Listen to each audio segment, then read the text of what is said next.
કડી તાલુકાના અગોલ ગામમાં ફરી એકવાર શંકાસ્પદ ઘટના સામે આવી છે। લગભગ 15 થી 20 દિવસ પહેલા બોરમાં આગ લાગવાની ઘટનાથી ખેડૂતોને ભારે નુકસાન થયું હતું અને હવે ફરી એક નવી ઘટના સામે આવતા ખેડૂતોમાં ચિંતા ફેલાઈ છે।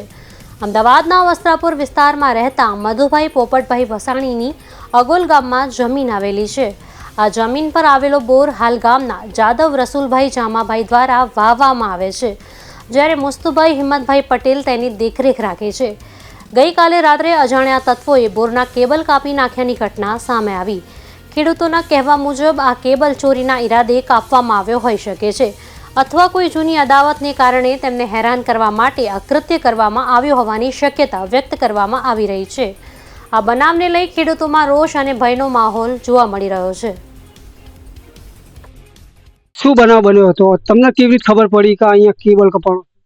જ્યારે કાલે મતદાન હતું ત્યારે હું મત નાખી અને પછી બપોર પછી હું લાઈન કરી અને લાઈન રેડી કરી, પાણી વારવાનું હતું તે લાઈન રેડી કરી અને પછી જ્યારે બીજા દિવસે આવ્યો અને જોયું ત્યારે કેબલ કપાઈ ગયેલો હતો। પછી મેં જે બોરના ઓપરેટર છે તેમને ફોન કર્યો કે ભાઈ તમારો કેબલ કપાઈ ગયો છે તો તમે અહીંયા આવી જાઓ।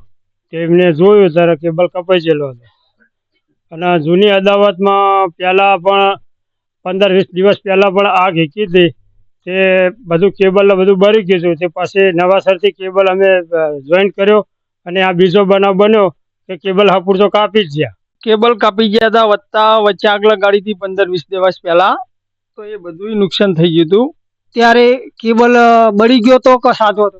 બળી ગયો તો પછી નવો નાખવો પડ્યો અને પછી નવો નાખ્યા પછી 15-20 દિવસ થયા પછી આજ કેબલ કાપી ગયા। ક્યારે કેબલ કાપી ગયા? રાતના સમયમાં। સવારે કેબલ કમ્પ્લીટ હતો? કાલ સાંજે 5-6 વાગ્યા સુધી તો હતો જ ને।